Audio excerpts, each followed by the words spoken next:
Megan here from Simply Megan Astrology. Please like, share, subscribe my videos. If you have not already, please do that. I'm gonna get right into talking about the air elements and the principles of air and how they correlate to the air signs, which are Libra, Gemini, and Aquarius. One of the things that's generally associated with the air element, a very cerebral energy. Air is constantly moving, just like energy is constantly moving. Our station of control is our mind, right? So whatever happens in our mind controls everything else external to us.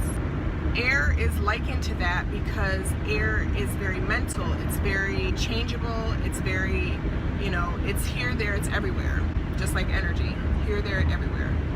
And so that's kind of a reason why the air signs can be perceived as being flighty, as being non-committed, because it's here, there, and everywhere, and you can't see it, but you know it's all around you. So it's quite the conundrum, air, as are the air signs quite the conundrum.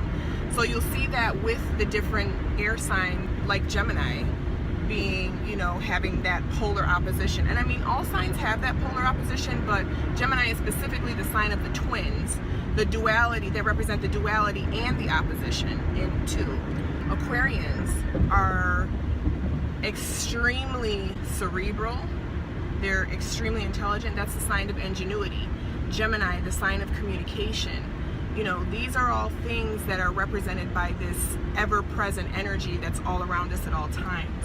And that's, the infinite. We have to have air to stay alive. We need that to breathe. We need that energy to keep us progressing and moving forward. Air is also representing technology, forward-moving technology, just like Aquarius.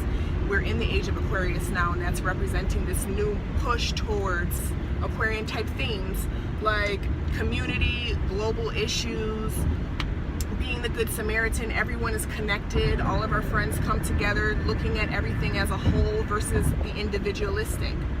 Gemini, also a highly intelligent energy, changeable, and it also is a mutable sign, but I'll do other videos on the different aspects as far as mutable, cardinal, and fixed. But Gemini can constantly change, and that's still that air energy element of being able to kind of be here, there, everywhere, multitasking. I'm doing this, I'm running this business, I'm keeping this in check, I have this going on the side. Yes, I can meet you for lunch. Okay, what time you need to cancel? All right, let me send you my calendar. Like, Geminis will do all that in like 5 minutes. I love Geminis. Geminis are opposite of Sagittarius. So with any opposite, like I've said before, you have a lot of things that are opposite, but they're actually similar at a foundation level. It's just the approach that's different. I think this is about it on air signs, air and fire.